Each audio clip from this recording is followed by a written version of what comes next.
Hey guys, I'm going to solve this balance sheet problem. It's from the book. It's question example 3-9. He provides the solution for us, but I'm just going to go through it. It did give me a little bit of trouble, so I figured a review might be helpful for some other people. So here's the data, and he's transposed it all here in the solution in the unsolved part. And these transaction took place, and then they want us to prepare a classified balance sheet at December 31st.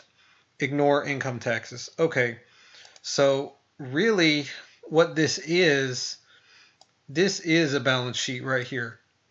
This part, cash. This is assets. Asset, accounts receivable, asset. These are short-term assets. Furniture and fixtures, long-term asset, total assets. These are liabilities, accounts payable, notes payable, interest payable, and these are the equities right here, common stock, and then retained earnings. So he's already done a little bit of the balance sheet. It's not fleshed out, but he's provided us the structure. And then another thing important to note is he's given us the other financials that you have to construct at the end of the period, which are the income statement. Income statement sales minus cost of goods sold gives you, and then minus operating expenses, interest expenses, and that will give you the statement of retained earnings as well right here, and he just has it as retained earnings. So he's actually given us the outline of the three financial statements that you need to prepare, and we're going to just kind of basically take a shortcut and post these transactions to these balances, get updated balances, and then finally get an updated classified balance sheet amount as of 12/31. You could go the long way and just prepare full-fledged income statement of retained earnings, and then balance sheet if you wanted. And I reviewed that in a previous video if you want to take a look, but I'm just going to take the shortcut way and match it up with what his solved answer is. So let's take these transactions one by one. First transaction is sales to customers on account. So we debit accounts receivable. Put number one here, debit accounts receivable, 800,000, and credit to sales.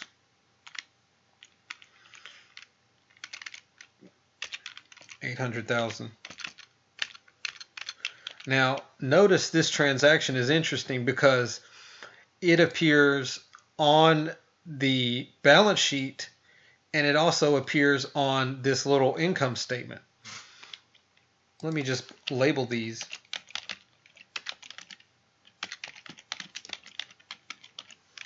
And then this is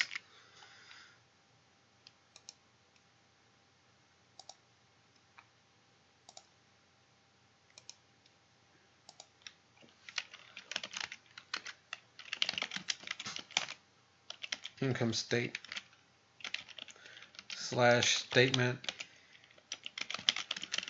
of retained earnings. Okay. So it appears on both two different financials, and we're basically taking a shortcut by updating them both at the same time. Okay. Number two, it says cash collected from customers. Okay. Debit to cash, 780. Credit to accounts receivable,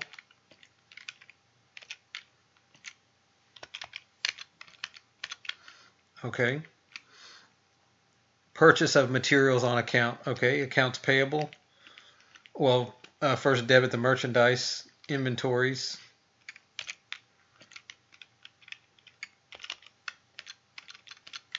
and then credit to accounts payable.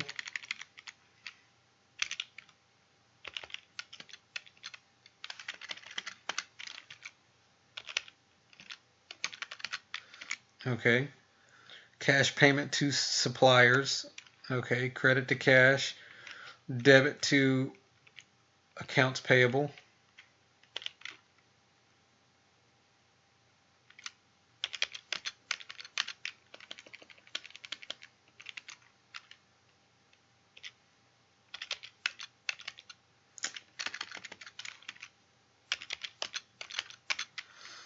Okay. Cost of merchandise sold. Debit to cost of goods sold.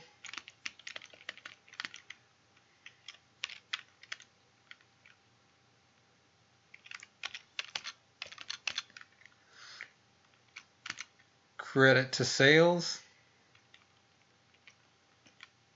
Wait, debit to cost of goods sold. It's credit merchandise inventory actually.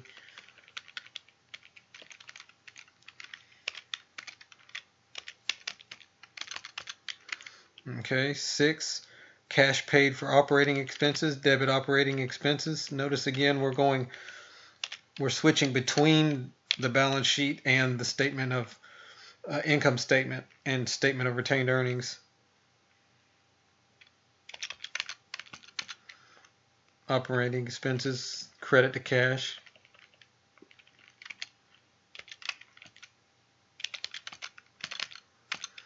And cash paid for interest on note. Okay, interest expense.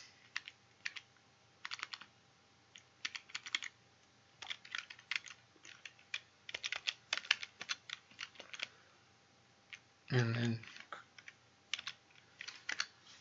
credit to cash. Okay, now let's move on to the next line. It says the note payable is dated June 30th, 2017 and is due June 30th, 2019. Interest is at 6%, is payable annually on June 30th. Okay, I was a little bit confused on this part of the problem, so I went back and checked what he did in the solved problem, and it looks like the only interest expense that is posted on the solution is this 12,000 right here. And then the next one, the number 8 posting, has to do with this depreciation. So perhaps this is just describing this interest expense. I don't know.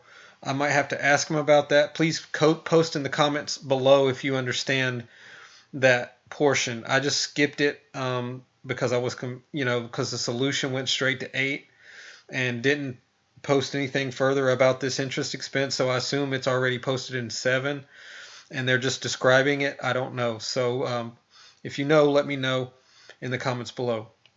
And then the next one says depreciation on furniture and fixtures for the year is $20,000. So depreciation expense is number 8, 20,000. That's a debit. And then credit furniture and fixtures, 8, 20,000. Okay. Now prepare a classified balance sheet at December 31st. Ignore income taxes. Okay.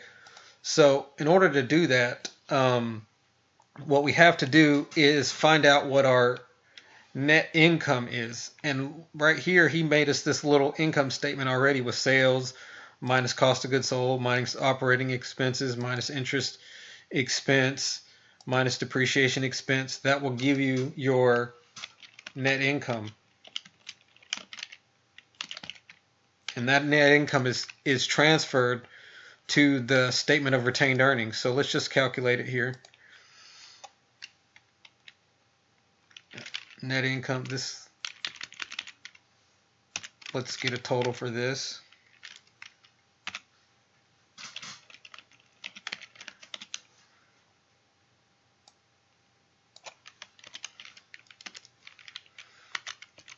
And then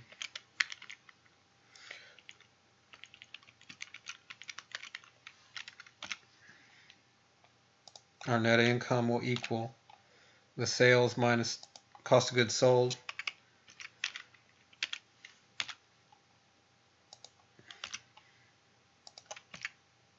It's 108,000. And that 108,000, that net income, carries down to the statement of retained earnings.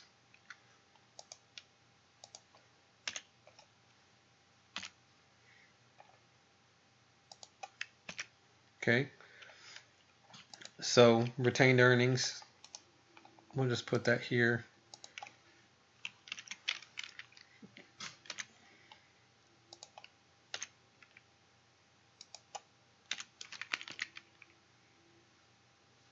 This equals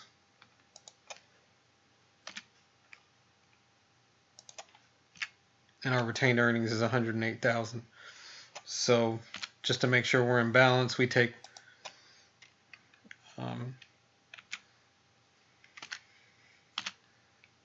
this plus this,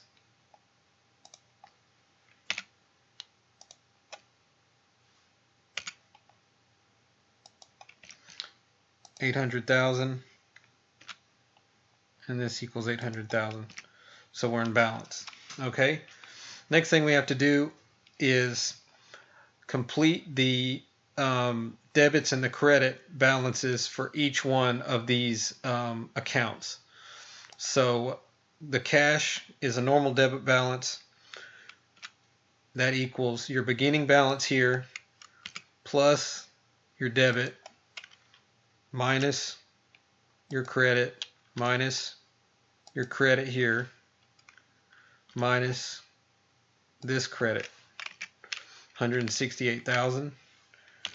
Accounts receivable is a normal debit balance, beginning balance plus the debit minus the credit. Okay. Inventories, normal debit balance plus the debit minus the credit. Okay. Furniture and fixtures, normal debit balance because it's an asset plus, minus your depreciation expense. Okay. And total assets equals the sum of all these numbers, 868. That looks familiar, so I think I'm on the right track. Now we have to do the liabilities. Liabilities have normal credit balance, so you take 190 plus, or pardon me, minus the debit plus the credit, 180. This carries over.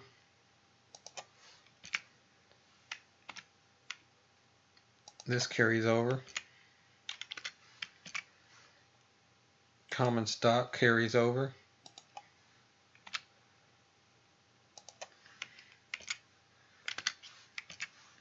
And retained earnings.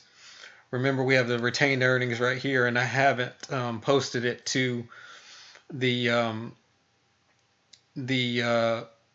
balance sheet, so I need to put that number there. I'm going to post it there. It goes in a credit because it's a normal credit balance. Put it in 9, and then put 108. Okay, that equals beginning retained earnings plus the credit, and those numbers should equal.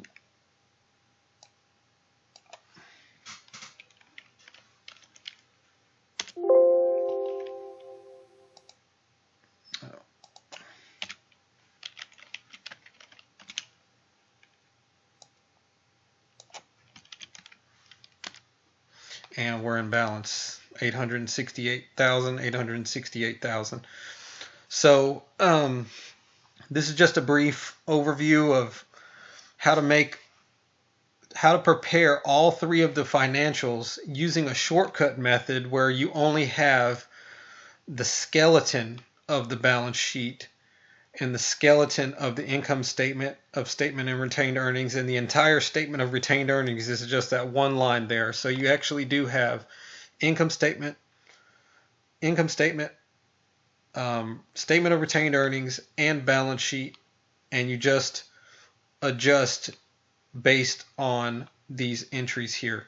So I hope this helps, and good luck on your test.